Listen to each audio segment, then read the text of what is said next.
All right, welcome back to the Be a Man podcast. I appreciate Jerry being on with me. Why don't you introduce yourself? Who are you? What are you all about? Introduce yourself to the listeners. Yeah, so I'm Jerry Adams. I started Men of Grit, which is just something that I started that started basically with my own story. That eventually led into me writing a book, Men of Grit, Strong as Steel, How to Build a Legacy of Unbreakable Strength. So I just finished that book not too long ago, got that out. But really, my passion is to help men be the men that they've been designed to be by God. That's my passion. Awesome. And that's born out of my own experience and my own journey of finding my way when it comes to being a masculine man, being a better husband, being a better father. Yeah. So when you talk about that journey, what are some of those key factors you've found along the way that you would say is part of being a masculine man? Is that everybody answers that a little different? Yeah, I believe as Christians, Mm-hmm. we have the ultimate example of what it means to be a man in Jesus Christ. Yeah. It's unfortunate that many times today, some of the aspects of that example aren't being emphasized in our churches for men as much as I think they need to be. When you take a look at Jesus, Jesus wasn't a nice guy. He was kind, Mm-hmm. but Jesus was also the kind of guy that challenged people. He walks into the temple and challenges the leaders of his day Mm-hmm. while his disciples are behind him like, hey man, you're offending those guys. And that didn't slow him down. He hammered down because they Mm-hmm. were standing in the way of people coming to God. And that's something that Christ was very passionate about. He came to let people know that thought they didn't have a chance to connect Mm. with God. He came to show them, hey, I've come to make a way for you. And the leaders of the day were making it difficult for people to come to God. And Jesus challenged those kinds of things. So you see this aspect of Christ where he initiates, he hits things head on. At the same time, he has this compassion where he says, hey man, let the little children come to me. Mm. And he's got this compassion that can connect with the child. He connects with the prostitute. He connects with the tax collector, those that are on the outskirts of society. He challenges those that stood in the way of his mission. And I think there's a lot of things there, that we can learn from Christ about being a man, taking initiative, stepping up Mm-hmm. to our problems, not avoiding and ignoring, being a leader, being bold Mm. when boldness is required. Um, and so, those are a lot of things with masculinity. And, my journey, once I got off the rails for a period of time. And once I got back on the rails, I started to look back and I started to realize there were a lot of things that build up that I learned over the years that all kind of came together, Mm. starting with my father, then into my faith, then from the fellowship with other strong men, and then just the things that I learned that I need to have in my life every day in order to be a stronger man. So all those things kind of came together. And when they did, I saw this framework, and I said, that's something that I found myself explaining and talking about that a lot to other men that were stuck and weren't being the men that they were called to be. And it happened over and over again. And finally, I realized, I always wanted to write a book. And when my dad passed away a few years ago, then that was the inspiration to say, okay, it's time to do this and get this out there.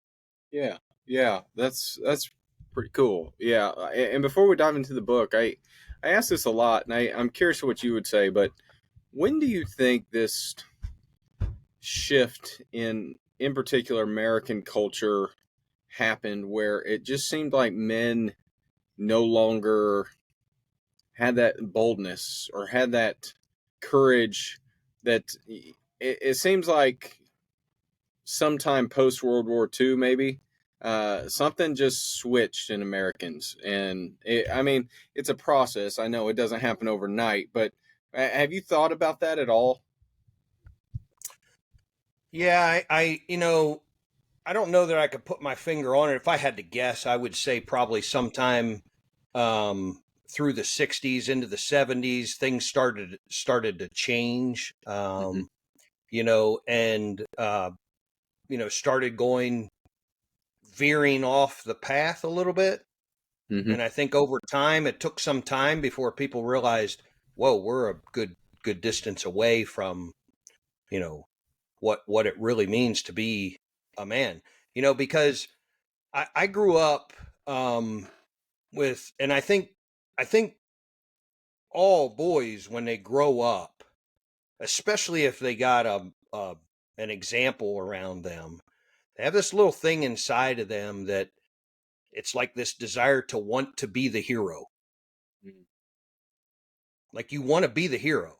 And men right from the start, the it seems silly sometimes, but the John Wayne movies, those types of movies where the guy steps up to the plate and does the thing that pulls people out of the hole and wins the battle, wins the war.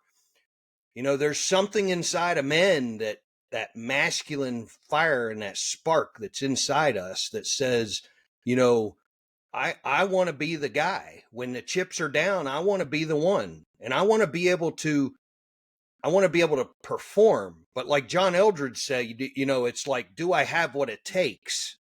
Mm-hmm. And so Yeah.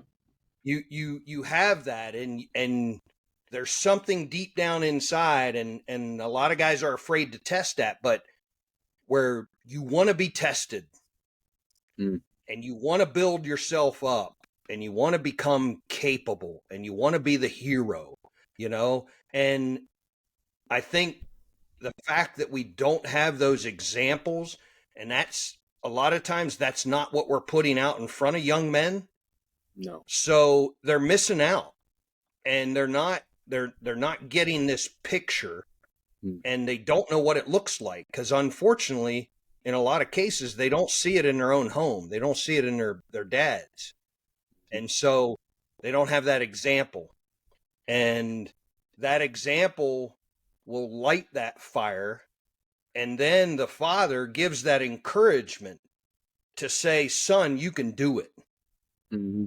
you can be that man, and that's strong.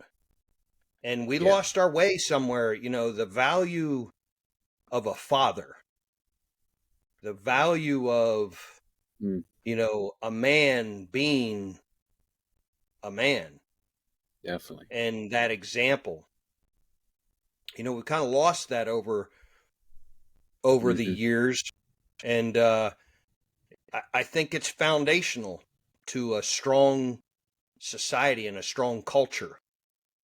Yeah. Yeah. I'm And right I there don't with know you. when that happened, but you can definitely see that it's drifted quite a bit. Yeah. I'm right there with you. I think, you know, there's a lot of opinions, thoughts, you name it, about 2020. But one of the things that I think was good was that it exposed some of these things and got these things out there, that there is a real shortage of good fathers, good men, good leaders out there to pave the way. And I think there's a lot of us doing these types of, like your book, other people doing podcasts, other people doing other resources. There is a shortage of people paving the way. And I think there's a lot of us now who are trying to relight that trail, re-show the future. I've got two boys, two girls as well, but two boys that I want to pave the way for them, that they know that there is a better way, that they are the ones who need to stand and be bold and brave, like you're talking about here. Have the courage. And I'm telling you, it is harder and harder and harder because there are fewer and fewer examples. So the more guys I can have on and do these types of sit downs and talks and have materials and books and other resources, the better, because it just gives them more and more exposure to these types of things that I really want them to see. And of course, we have the scriptures. Of course, we have the teachings of Jesus as well. And we start there. But the more that we can kind of pile on top of that as well in real everyday life, the better, because then they see it with their eyes as well. And it just, I think that's what I've started to enjoy about reading your book. It's called The Men of Grit, Strong as Steel. What you've talked about your father being an inspiration. You talked about Christianity being an inspiration, but what else kind of just pushed you kind of over the edge to write this? Yeah. So for me, my journey is very similar to a lot of men. Um, and that is that, I went out into the world and went out on my own and got the job and started to work my way up the ladder at work. I found the woman that I wanted to marry, and we got married. You have kids, you start to drive the car, you start to do things, start to come together. And especially at the beginning, when we come out of the gates, we're on fire and we're chasing things. Like, I'm chasing the girl and I'm chasing the job and I'm chasing this and I'm achieving and da da da da da. And then you get to this point where it kind of like, okay, I got the girl and I got the house, I got the job. And then all of a sudden you start to chase comfort. And comfort in a man leads to complacency. Complacency starts to kill that fire, Mm-hmm. because a man is built to initiate and lead and push into hard things and be the rock in the middle of the storm. And these are all the things that a man's created to bring strength into this world. You're not going to bring strength into the world if you are seeking comfort, which leads to complacency. And next thing you know, body, mind, spirit starts to suffer. You find yourself drifting toward things like addictions and all that kind of stuff. And next thing you know, you're no longer being good at being a good man. Mm-hmm. And as soon as that starts to crumble, the relationship with the wife starts to crumble. Your example as a father starts to crumble.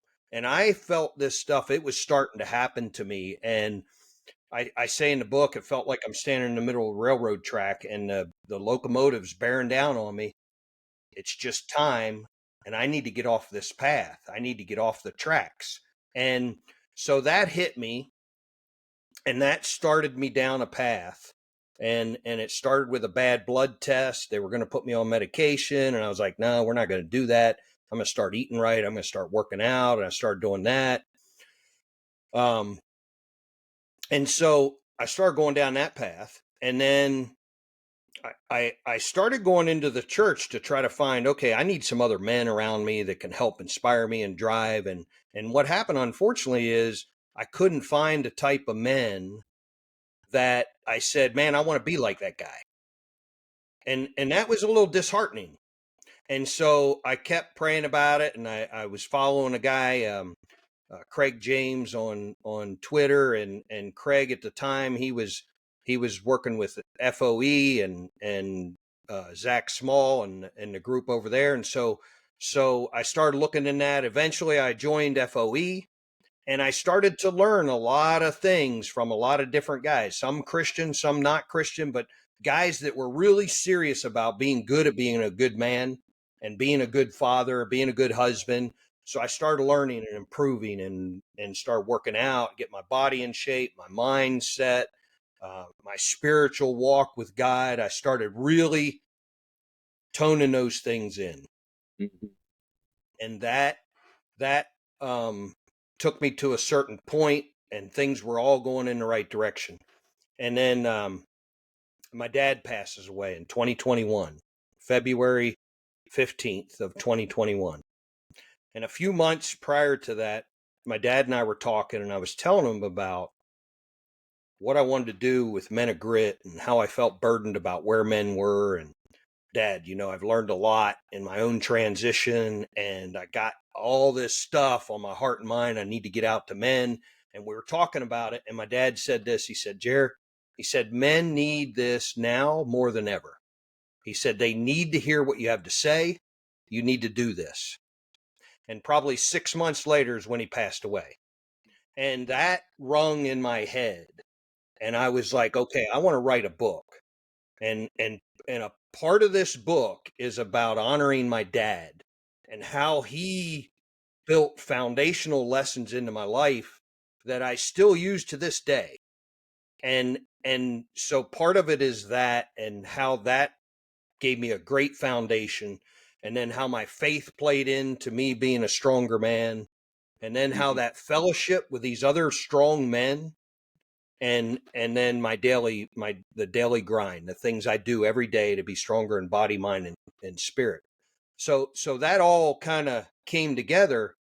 But what really drove me in the book was the fact that I couldn't find that in the church. And I was like, there's a problem.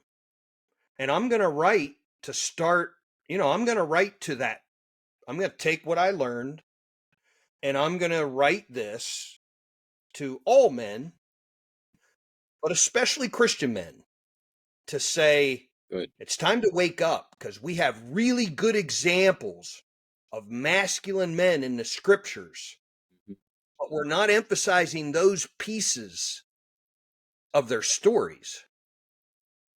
Yeah. We're not talking about John the Baptist and his boldness, and we're not talking about Daniel when the king said, "You're going to pray to me," and the government was telling him, how he Mhm. was going to pray and who he was going to pray to. And imagine Daniel in our time and day when the government comes in to shut everything down Mhm. and tell Daniel that, hey, Daniel, you're not going to church anymore. Well, you know what Daniel would do. Same thing he did then. He Yeah. swung the windows wide open in front of everybody, and he said, watch this.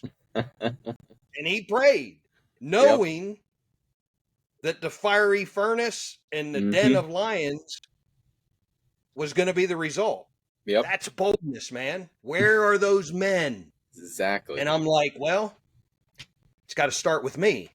Mm. Like, I need to be that man, and then inspire other men to be that man. Because this is one of my favorite verses, man. God has not given us a spirit of fear or timidity, Mhm. but of power and love and self-discipline. Mm. Mhm. Man, Oh where's the yeah. boldness? Where's the power? Oh yeah. Where's that love? Where's that self-discipline? That's good. That's what they should see when they see us, man. That's really good. You know? Yeah. Oh yeah. And I mean, truthfully, you're more than the book. You post quite a bit on Twitter, Instagram, social media, and I know one of those areas is your fitness. I mean, talk about that a little bit. What kind of motivates you? What keeps you going? I mean, a lot of Yeah. times as guys get older, they don't do it as much, and I mean, you're doing the exact opposite. So you're setting a high bar for us younger guys, if you will, There you to go. reach, right? And You bet. and it's good. I need that. Other guys need that as well. But what kind of drives you there? Why do you do that? Yeah. So there's a lot of things, but the one that I like to talk about the most is I talk about the windshield and the rear view mirror. Okay. Mm-hmm. The windshield. The windshield is my mission in life. And my mission is honor God, be true to the man in the mirror, and be a rock for those around me. At the end of my life, If people say, yeah, that is Jerry, that's who he was, that's how he lived his life, success, right? So the windshield, this is where we look most of the time. This is the vision. This is who I want to be as a man. This is where I'm going, my mission, the things I want to accomplish, the things that God has said, hey, Jerry, these are the things to do while you're here on earth, right? This is what I saved you to do. Go do it. So that's the Mhm. windshield. And that is often a drive. So that will often drive me to take care of myself physically so that I can be in the game for as long as I can. Like Mhm. I want to play every second of the game. I don't want to be on the sidelines. Yeah. Okay. So I'm driven to, to, to play every second of the game. And then, like a buddy of mine says, Zach Small, he always talks about that I'm going to be a good looking corpse, right? So Yeah. that's my goal, is to get to that point where they lay me in the casket. I won't be there anymore. I'll be with the Lord, but they're going to look That's at a my new one. body and they're going to say, "Man, that dude did it right up to the last second," right? Okay? So that's the windshield. The rear view mirror is that that's looking in the past. And I too many guys live in the past. You can't Mhm. live there. Paul says, forgetting what's behind, I strive on to press on toward the goal, right? Yeah. And so, but the rear view mirror, I keep these things in my mind. And when the alarm goes off at 4:30 in the morning and I'm like, I don't feel like getting up, that's when the rear view mirror comes in. And this happens to me a lot. A lot of people are like, well, I'm not like you, man. I'm not so disciplined. I'm like, yeah, neither am I. And they're like, what? And I'm like, Mhm. 50% of the time, man, I don't feel like getting up. But I look in the rearview mirror and I say, all right, where'd you come from? There's a lot of pain where I came from. My relationship with my wife wasn't good. My relationship with my son wasn't what it needs to be. I wasn't being the man that God called me to be. And I take a quick look in the rearview mirror and I'm like, okay, if you don't want to get up and do your thing this morning, then this is step one to going back there. Mhm. Are you good with that? And it's a short conversation. I get up and do my thing. Mhm. And so that's, to me, that's how you use pain to move you forward. I think that's a Good. healthy way to use pain. Yeah. And a lot of guys that are very disciplined, they have that in their life somewhere.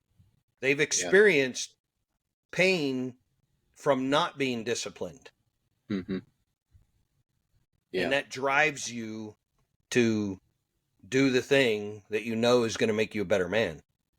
Yeah. That's really good. I mean, what are ultimately what are you hoping people will get from, I mean, your book, your social accounts, and as you influence others in whatever realm it may be, what are you hoping they take away from all this? Man, in the end, I hope people see Jesus Christ for who he really is in the scripture. Yeah. I just have this heart, um, and specifically for men, I want men to win in life. Like Mm-hmm. I genuinely want men to win. Even guys that they're like, well, that Christianity thing's not for me or whatever, and I'm like, all right, brother, but I'd still want you to win. I want you to win. And if I can help you with lessons I've learned about my relationship with my wife or with my son or my leadership at work or whatever it is, if I can help you, I want to help you. You don't Mm-hmm. have to believe the way I do. You don't have to hold the same ideology as me. I want to help you. I believe God has given me a heart for men, and it's powerful, and it's a real fire in there for guys. I want them to be the best that God, be the thing that God designed them to be. Ultimately, I want to point people to Jesus, because Awesome. I think there's a big misunderstanding in the world about who Jesus was. Jesus was a guy that spent 40 days in the desert, in the wilderness by himself with wild animals, and fasted, didn't eat a thing for 40 days. How many men in our society today could go out into the wild by themselves for 40 days? Not even talking about fasting, not talking about spiritual warfare, just go into Yeah. the wild for 40 days. I've Yeah. done that. I've done that with modern equipment in the Rocky Mountains, and it ain't easy, man. I You bet know? not. So, Yeah. Jesus there's this side of Jesus, and I bring a little bit of that out in the book, and especially in one of the chapters. But Jesus is a lot different than what a lot of people think. People that haven't really spent time in the Bible to really, read what's really there about him. I think a lot of people would be surprised because he was a guy that stepped in. The woman's getting stoned. All these Mhm. guys are standing there ready to stone her. Yeah. He jumps in the middle of that thing. Yeah. You look in today's world, somebody's getting beat up in the streets or whatever.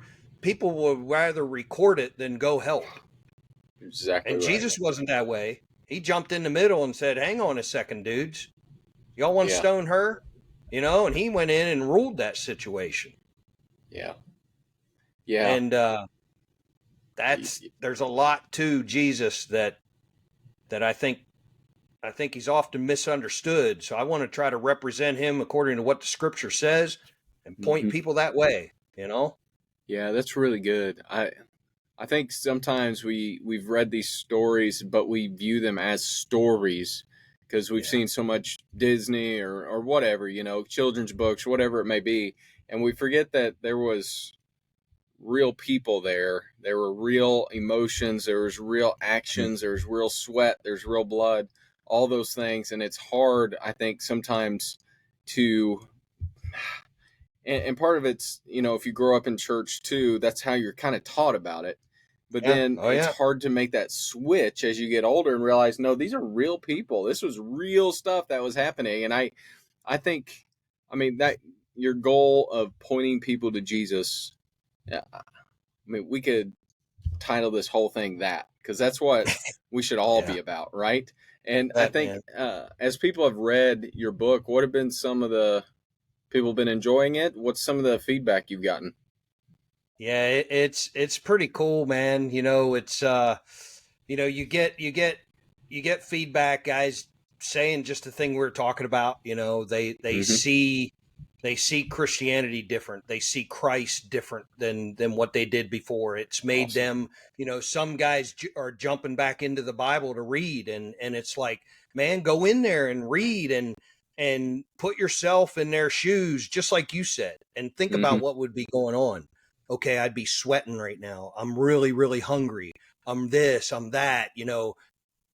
confrontation, heart's beating, whatever. And really put yourself in there. And then you see Yeah. things that you never saw before. And God reveals those things.